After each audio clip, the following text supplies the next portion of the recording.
I saw Malcolm-Jamal Warner's death before it even happened. I know how it sounds, but I swear, I saw it. I saw his face. I saw the words flash across the screen, long before anyone else did. It wasn't a dream. It wasn't a coincidence. It was real. And what's worse, I can't escape it. I've been carrying this secret for too long, and I can't keep it in anymore. I have to tell you everything. It started out like a normal day, but that's when things got strange. It was 2019.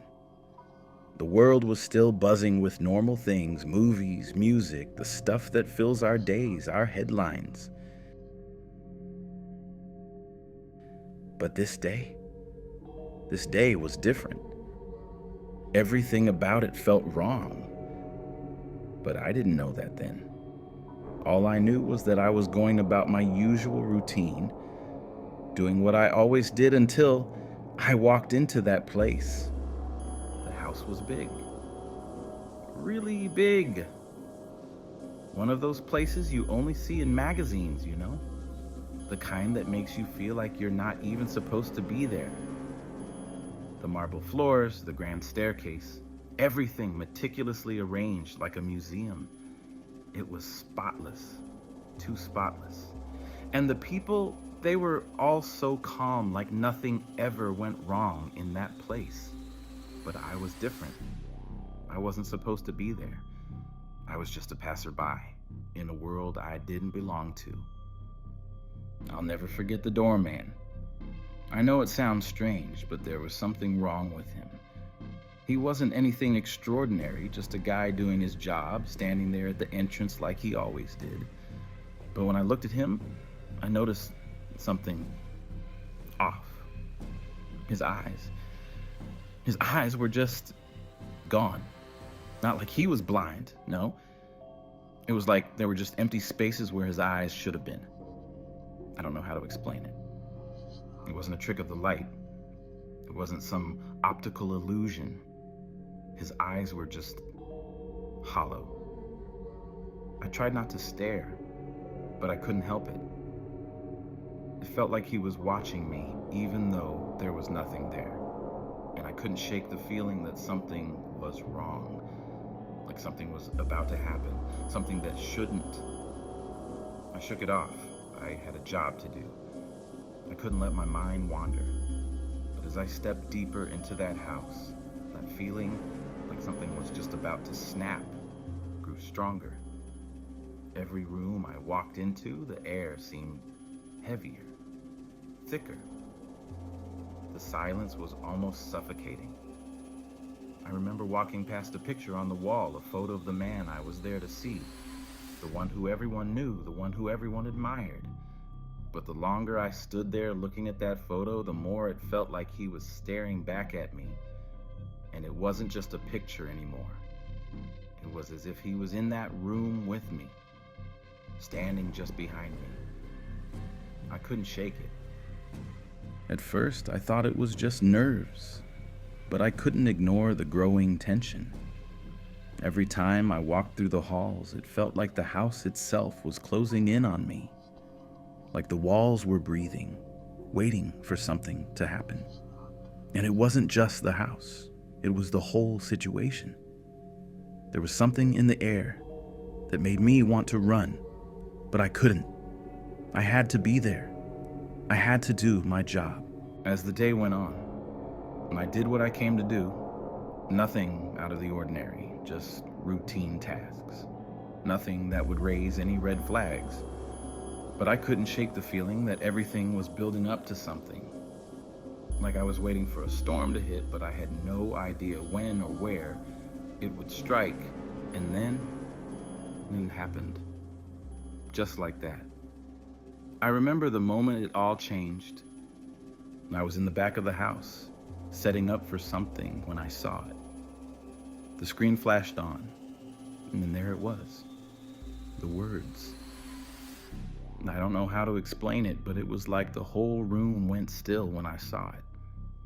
The announcement came across the screen and my blood froze. Malcolm-Jamal Warner has passed away. I don't know why it hit me the way it did. I wasn't close to him. I wasn't family. Hell, I barely knew the man, but the way those words hit, it felt like a punch to the gut. It didn't make sense. I didn't understand it. I thought I was imagining things, but the words were clear. I read them again and again, and still, it didn't make sense. How could I know that? How could I see it before it even happened? I froze. My heart raced.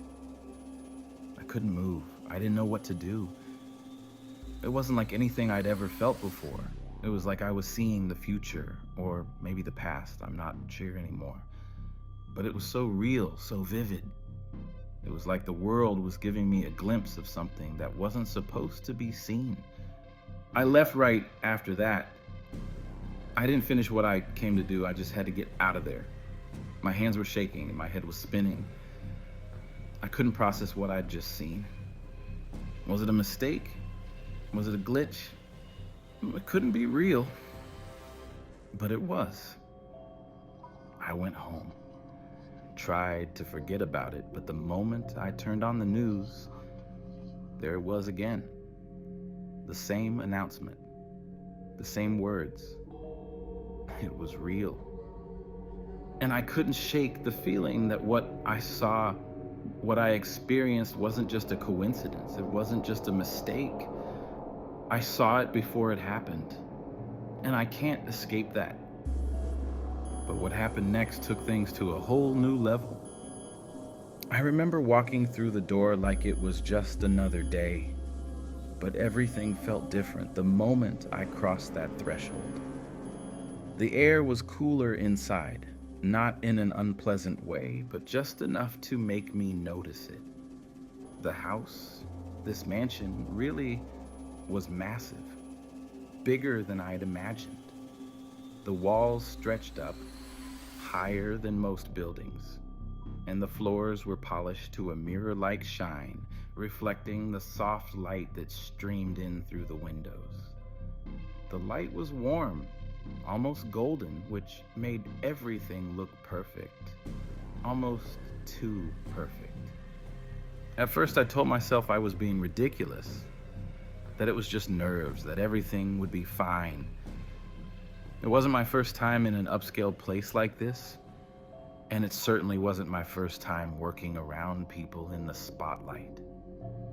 But there was something about this space that made me feel like I wasn't supposed to be there. I tried to ignore it. The hallway I walked through was lined with art. Expensive, abstract pieces that didn't mean much to me, but must have meant something to someone, judging by the price tags on the plaques. The floor creaked faintly under my shoes as I moved forward. The only sound besides my breathing. It felt oddly quiet. Too quiet. No music playing in the background, no chatter. Just silence. The kind of silence that makes you aware of every little thing. The rustling of your clothes. The thudding of your own heartbeat. The doorman had been the first odd thing, but I didn't want to linger on that. I told myself it was just a weird look, maybe a trick of the light. Maybe his eyes were covered by some kind of medical condition, or perhaps he was wearing sunglasses for some reason. It was nothing. I kept telling myself that. But as I walked deeper into the house, the feeling lingered, like a shadow at the edge of my vision, never fully there, but always just on the periphery. I knew something was wrong, but I didn't know exactly what. I made my way down the long corridor, noticing the strange stillness that seemed to fill the air. Every step I took seemed to echo louder than it should have. The house was so still, so unnaturally still. There were no sounds of movement, no bustling activity like you'd expect in a house this large. No servants walking past, no distant conversations. Nothing. Just silence. The walls were lined with framed photos, black and white ones, faded and cracked with age, some of them featuring the man I was there to see. The celebrity. The one whose face I saw on every billboard, every screen. The one everyone knew. But here, in this house, it felt like those pictures were almost too still. It was like they were waiting for something. Or maybe I was just thinking too much. I didn't see anyone else at first, just the soft lighting, the endless stretch of hallway, and those photographs. I walked on, my footsteps growing louder in the thick silence, and the unease I felt deepened. I kept telling myself it was just nerves, nothing more, but it was hard to ignore the prickling feeling on the back of my neck. When I finally turned a corner, I was greeted by the sight of a grand staircase. It curved upward, leading to the second floor, where there was more space, more rooms, but I couldn't see them yet. The stairs were made of polished wood, smooth and shining under the soft lighting. But there was something about them, something in the way the shadows played on the steps. It felt like they were leading me into something. I stopped for a moment, taking a breath. The house was beautiful. Yes, but there was something about it that didn't sit right with me. I took a step forward, then another, moving closer to the staircase. As I did, I noticed a slight shift in the air, like the room had just become a little more tense, a little more oppressive. I tried to shake off the feeling, but it was harder now. I could feel my body tensing, the hairs on the back of my neck standing up. And then, just when I was about to take another step, I heard it. A faint sound, almost like a whisper. It was too quiet to make out, too soft to identify, but it was there. It wasn't enough to make me stop, but it was enough to make my heart rate spike. Get a grip, I told myself, pushing down the rising panic. It was just a house. It was just another job, nothing to be scared of. I moved forward, deciding to head upstairs. The stairs creaked softly beneath my feet, the sound almost exaggerated in the silence. I was halfway up when I heard footsteps, real ones this time. Clear, deliberate steps that echoed across the hall behind me. I froze. I didn't want to turn around, didn't want to look, but I did. No one was there. I stood there, staring down the hall. Nothing. No one. Just that same eerie silence. I couldn't explain it, but I felt like someone was watching me. I took a deep breath, swallowed the knot in my throat, and turned back around. I kept climbing the stairs, the sound of my own footsteps mingling with the lingering unease that clung to the air. At the top of the stairs, I was led into a wide, open space, a living room, or maybe a den. It was hard to tell. It was massive, filled with dark, rich furniture that looked like it belonged in a catalog. Everything was immaculate. Every single item in the room was placed just so, with no sign of any life, no sign of anyone who actually lived there. I stood there for a moment, taking it all in. The plush velvet of the sofa, the towering bookshelves filled with unread volumes, the huge framed portraits on the walls. It looked like something out of a dream, something too perfect, too polished. It wasn't the kind of place you could imagine someone living in. It felt more like a stage, a set for a play, and I was just an extra. I didn't have much time to think about it, though. A door opened from the back of the room, and I turned quickly, feeling my heart skip. There he was. The man himself. The one whose face I had seen everywhere. The celebrity. The man everyone talked about. The one I was here to meet. He was calm, smiling like he always did on screen, dressed casually, but with a presence that seemed to fill the entire room. He walked toward me with a slow, deliberate grace, as if he knew exactly how much space he took up in a room. He gave me a polite nod, his smile warm but distant. I didn't know how to respond, didn't know what to say. I didn't know why I was so nervous, but I felt it. Something crawling under my skin. Something that wasn't right. He greeted me, shook my hand, and led me to one of the couches. We made small talk for a few minutes. The kind of polite chatter that fills awkward silences, but all I could think about was the silence in the house. The heavy, suffocating quiet that was making it harder for me to breathe. I tried to focus on him, on what he was saying, but my mind kept drifting. The house, the walls, the strange, eerie feeling that clung to everything. And then, just as he was talking about his latest project, I noticed something. In the corner of the room, on the floor near the bookshelf, was a small object. It was barely noticeable, but I saw it clearly. It was a piece of paper, folded neatly, almost perfectly. And on that paper, scrawled in big, bold letters, were the words, "It's too late."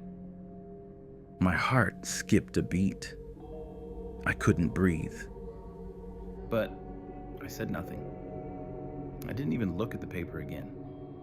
I just nodded along, smiled, and pretended nothing was wrong. But I knew. I knew something was very, very wrong. I didn't understand it then, but I was about to. But what happened next took things to a whole new level. Something didn't feel right.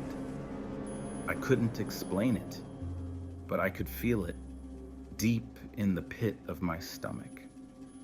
At first, I tried to brush it off. Maybe I was just letting my mind run wild, or maybe it was the surreal nature of the place that made everything seem just a little off-kilter.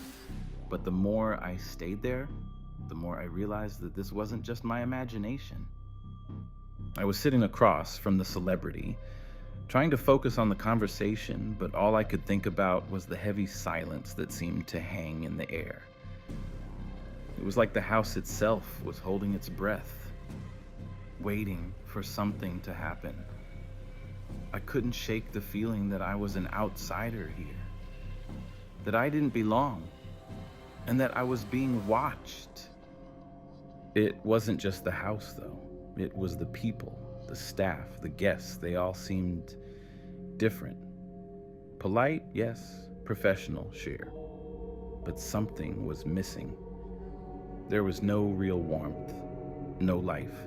The interactions felt mechanical, like everyone was going through the motions but wasn't truly there. I was about to say something when I noticed him. A man in a suit standing just outside the door to the living room. His eyes locked on me with an intensity that made my skin crawl.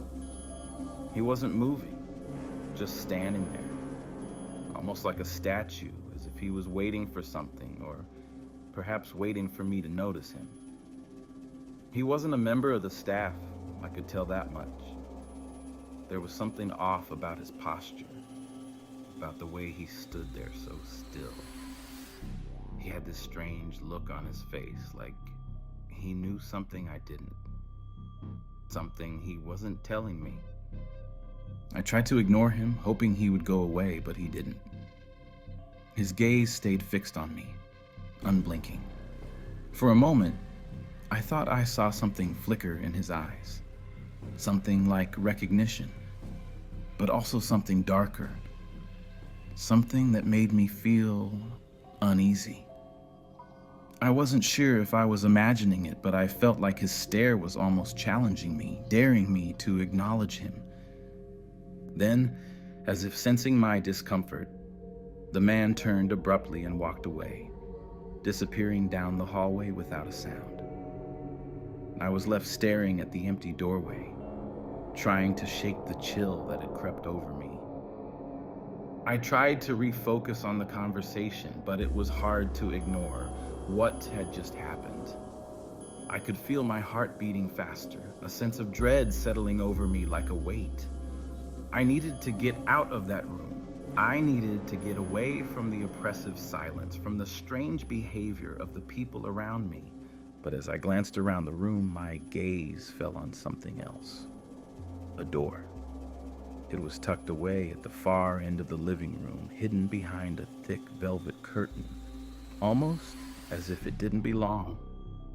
I hadn't noticed it when I first entered, but now it seemed to stand out in the room, like it was calling to me. It was locked. I could see the small, ornate lock on the door, shining faintly in the dim light. The door wasn't hidden or concealed, but it was clearly off limits. Still, there was something about it that intrigued me. It wasn't like the other rooms I had seen in the house. No, this one felt different. There was something unsettling about the way it was tucked away, so deliberately out of sight. I felt the strange urge to walk over to it, to try the handle, to see if it would open, but I stopped myself. What was I even thinking? It was just a locked door, probably nothing more than a closet or some storage space. Why was I so drawn to it? I glanced back at the celebrity, who was still talking, but I couldn't focus. I didn't know why I was fixated on that door. It was ridiculous. But the more I tried to ignore it, the more it seemed to loom in my mind. It was almost as if the room was hiding something. Something it didn't want me to see. I didn't like that feeling. And then, as if on cue, the door creaked ever so slightly. I froze. It was just a tiny sound, so soft it could have been nothing at all, but I heard it clearly. The door. It was like it was trying to speak to me, to beckon me closer. I couldn't explain it, but in that moment, I was certain that door was hiding something I wasn't supposed to see. I tried to tell myself it was nothing. It was just my imagination. I shouldn't be letting myself get so paranoid. But the feeling, that nagging, unsettled feeling, didn't go away. It only grew stronger. I had to get out of there. I couldn't stay in that room any longer. I looked back at the celebrity. He was still speaking, but now he seemed off. His eyes were distant, like he wasn't really there. His voice didn't sound like it was coming from him anymore. It was as if he were reading lines from a script. His movements robotic, unnatural. I blinked, trying to shake the strange sensation, but it didn't go away. In fact, it only intensified. I wasn't sure if he was even aware of what was happening. It was like I was the only one in the room who could see how strange everything had become. The room felt colder now, and the shadows seemed darker, longer. Even the air felt thicker, like it was harder to breathe. The walls were pressing in. And then, just as quickly as the thought had come, I heard it. The sound of footsteps coming toward the room. Someone was approaching. But this time, it wasn't the celebrity. It wasn't anyone I'd seen before. The door to the hallway opened, and a staff member appeared, moving with the same stiff, mechanical grace that had become so familiar. She didn't acknowledge me. She didn't even look at me as she moved toward the far corner of the room, adjusting some decorations on a side table, all the while keeping her eyes focused on the task, as if nothing else in the room existed.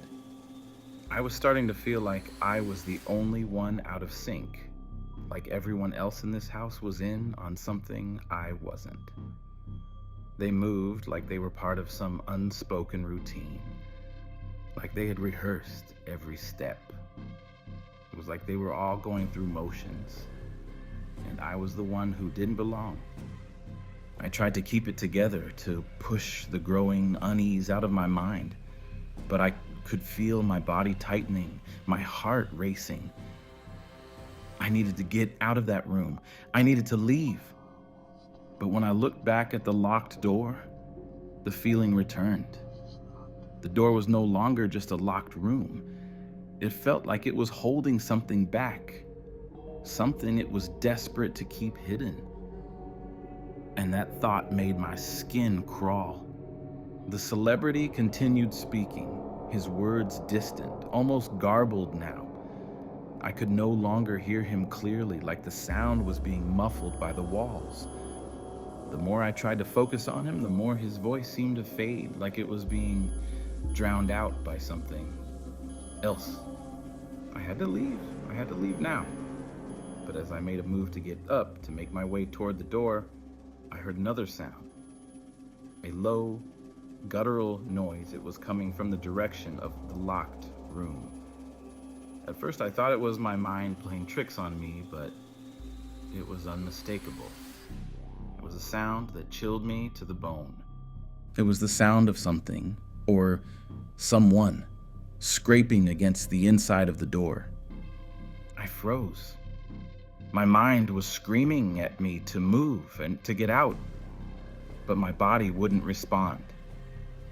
I could only stand there, frozen, staring at that door. But that was just the beginning. I could feel it then, the shift. It wasn't just the strange silence or the way the air felt too thick to breathe. It was the moment everything stopped making sense. The moment I knew for sure that something was terribly wrong. I had already been uneasy, yes, but I told myself it was just nerves. I thought I was just letting my imagination run wild. But then something happened that I couldn't explain. Something that changed everything. I remember the exact moment it happened. I was standing by the window looking out at the sprawling grounds of the estate. The sun was setting, casting long shadows across the lawn. It was beautiful, almost picturesque, but there was no peace in the scene, no comfort. I tried to focus on the view, trying to calm my racing thoughts. Maybe the unease was just a result of being out of my element, of being around people I didn't know. Maybe it was the house itself, the grand, impersonal nature of it that was messing with my head. But then I felt it. That cold, creeping sensation, the kind you get when someone's watching you. I spun around, but no one was there. The celebrity was still talking, his words distant, his voice fading in and out like a broken radio. The staff member who had been adjusting the side table was nowhere to be seen, and the door to the hallway was closed. It was the quiet that did it. The silence in the house had grown deeper, more oppressive. It was suffocating, like the walls themselves were closing in on me. I couldn't shake the feeling that something was just about to happen, something I wasn't ready for. And then, without warning, the room went completely dark. I don't mean dim or low lit. I mean pitch black. The kind of darkness that swallows you whole, that makes your senses go haywire. My heart skipped a beat as the light from the windows completely vanished, leaving nothing but an overwhelming blackness. It lasted for only a second, but in that second, everything changed. It was like the world had turned upside down. My body froze. I couldn't move. I couldn't breathe. The suddenness of it took me completely off guard. I don't know how to explain it, but in that instant of darkness, I felt something. Something that wasn't there before. A presence. Cold. Heavy. And it was getting closer. I told myself it was just a power outage, but it didn't feel like a power outage. It felt intentional. The stillness in the room was too thick. too purposeful. No flickering lights, no buzzing of electronics trying to come back to life. Just utter, complete stillness. The kind of stillness that makes you question if the world is still turning. I stood there, paralyzed by fear, my mind racing. And then, as suddenly as it had gone out, the lights flickered back on. But something was different. The room looked the same, familiar, unchanged, but it didn't feel the same. It was like the whole atmosphere had shifted, like the air had been rearranged, or something had slipped out of place. I looked around, but no one seemed to notice. The celebrity was still talking, his voice now even more distant, like I was listening to him from far away. His movements seemed slower, as though they were delayed. The staff member had reappeared, standing in the same spot as before, adjusting the same side table, her movements robotic, detached. It was as if nothing had happened, but everything had. I tried to shake the feeling, tried to tell myself it was nothing, just a strange coincidence, maybe some glitch in the system or the house's electrical wiring. But deep down, I knew it wasn't. I knew something else had happened, something I wasn't meant to witness. But then came the real shock. The sound. A low, guttural noise just below the threshold of hearing. It started as a faint rumble, like distant thunder, but it grew louder, more distinct. It was coming from the far side of the room, from behind that damn locked door. I couldn't move. I couldn't look away. My body was frozen. My breath, shallow. The noise kept growing. Louder now, like someone was trying to force its way out. The door rattled, not from the wind or the pressure of the air, but from something inside it. Something alive. I don't know why I didn't scream. I should have. But in that moment, all I could do was stare. Stare at the locked door, watch as the handle began to twitch, ever so slightly, like something was pushing against it from the other side. The celebrity didn't react. The staff didn't move. No one seemed to notice or care. It was like I was the only one aware of what was happening, the only one who could hear it. And that made it worse. It was as if I was the one being pulled into something I wasn't supposed to be a part of. And then the door opened. It wasn't a slow creak or the sound of a key turning in a lock. No, the door opened with a force I didn't expect. It swung wide, almost violently, as though something on the other side had been waiting to escape. The room was filled with a cold draft, a chill that made my skin prickle. But there was nothing on the other side. The door was wide open, but the hallway beyond it was empty, dark. I wanted to run. I wanted to leave, to escape, but my legs wouldn't move. I could feel the terror creeping up my spine, gripping me, locking me in place. I was paralyzed. That's when I saw it. A shadow moved across the hallway, just beyond the doorway, so faint that I thought it was a trick of the light, but it wasn't. The shadow was real. I could see it clearly now, stretching and shifting as it moved, like it was alive, like it was trying to take shape. And in that moment, I knew, without a doubt, that I wasn't alone in the house. Something had been waiting. Something had been watching. And it wasn't finished. I don't know how long I stood there staring at that doorway, but I knew one thing for sure. I wasn't going to stay much longer. But before I could make my move, the celebrity's voice broke through the fog of fear that had settled over me. He spoke, but this time, his words were different. they weren't what I had been expecting. He said something that sent a chill through me. A single sentence, barely a whisper, but loud enough to cut through the tension.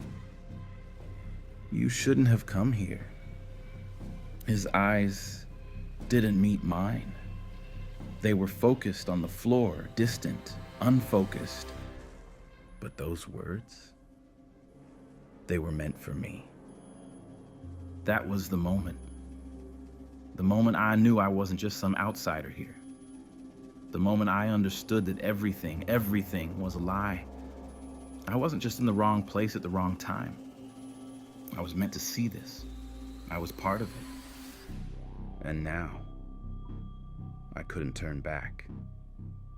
Everything felt wrong. Every second in that house seemed to stretch on forever, and yet it was as if time had become irrelevant. I was trapped in a place that wasn't really a place, surrounded by people who weren't really people.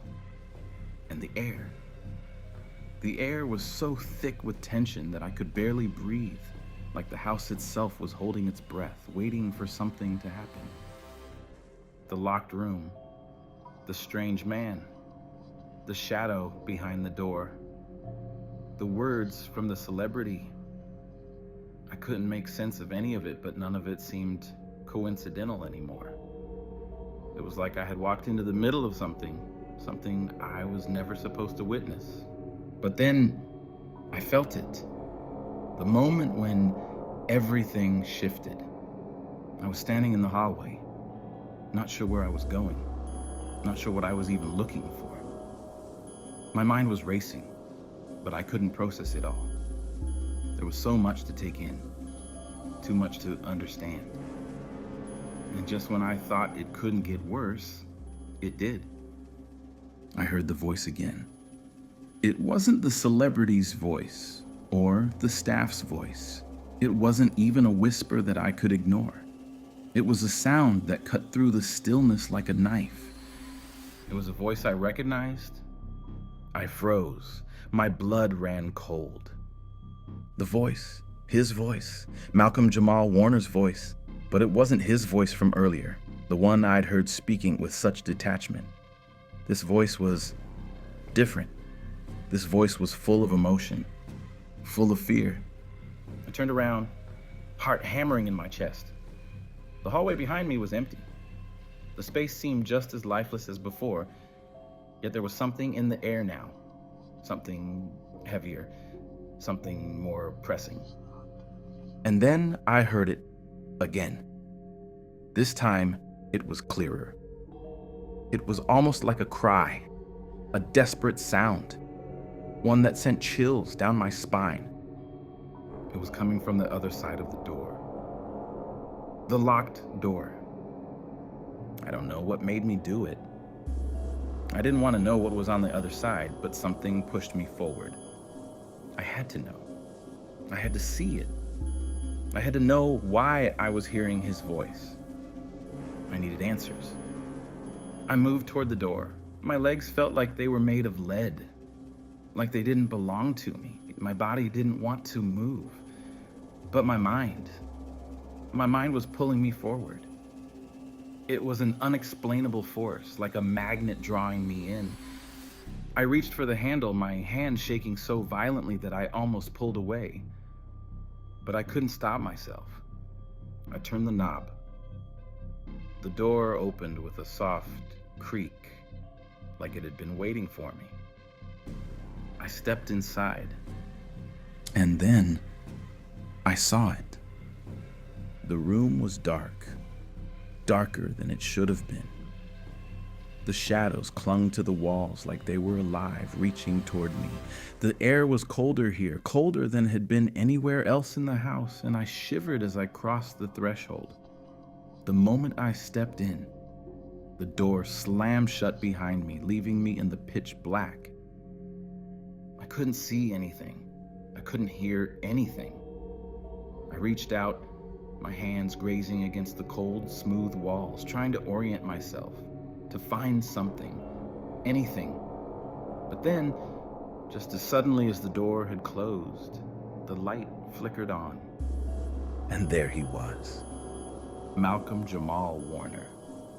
But it wasn't him, not in the way I knew him. He was standing there, but not quite standing. He was almost hunched over, his face pale and gaunt, like something had drained the life out of him. His eyes were wide, too wide, and they were locked onto me with an intensity that made my heart stop. He didn't say anything at first. He just stared at me, his breath shallow, his chest rising and falling erratically, like he was struggling to stay calm, to stay alive. And then he opened his mouth. "Why are you here?" he whispered, his voice hoarse, like it came from a place deep within him, a place of fear. I couldn't respond. I couldn't move. I couldn't even breathe. "I didn't want this," he said again, his voice barely audible. "I didn't ask for this."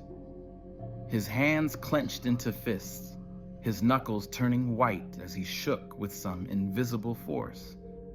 I felt a cold chill run through me as I watched him.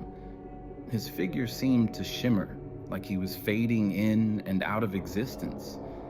It was like he wasn't entirely real, like he was some kind of ghost, a shadow of the man he used to be. But it wasn't just his appearance that terrified me. It was the way the room itself seemed to shift as he spoke. The walls seemed to bend, like they were warping around me. The floor beneath my feet felt unsteady, as if I wasn't standing on solid ground anymore. The shadows in the room seemed to stretch, grow longer, like they were reaching toward him, pulling at him, trying to drag him away. I stepped back, my heart racing. This wasn't real. It couldn't be real. My mind was playing tricks on me, but even as I told myself that, I couldn't ignore the fact that I was standing there, in that room, face to face with him. Or at least, with something that looked like him. "I didn't ask for this," he repeated, his voice breaking. "I didn't want this. I can't." His eyes started to well with tears, and I could see the panic in them, the terror. He wasn't speaking to me, not really. He was speaking to something else, to whoever or whatever was in that room with us. The shadows continued to grow, the room feeling colder with each passing second. It was then that I heard it. A faint whisper. A voice. But it wasn't coming from him. It wasn't coming from anywhere near me. It was coming from behind him. From the darkness. "I told you he'd be here soon," the voice said, slow and deliberate, like it was savoring the moment. The words didn't make sense. I couldn't even tell where they were coming from, but I could feel them crawling up my spine, gripping me with a cold, sickening pressure. I wanted to scream. I wanted to run, but I was frozen, rooted to the spot, unable to move.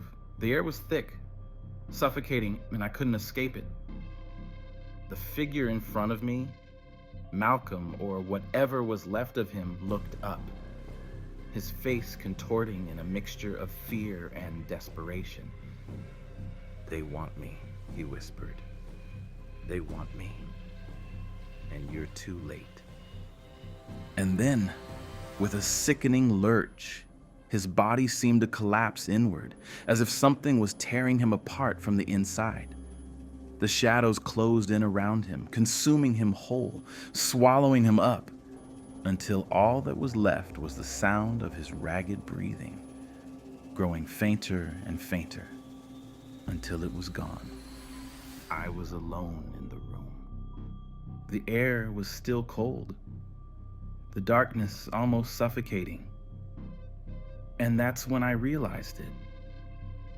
I was the one who was too late.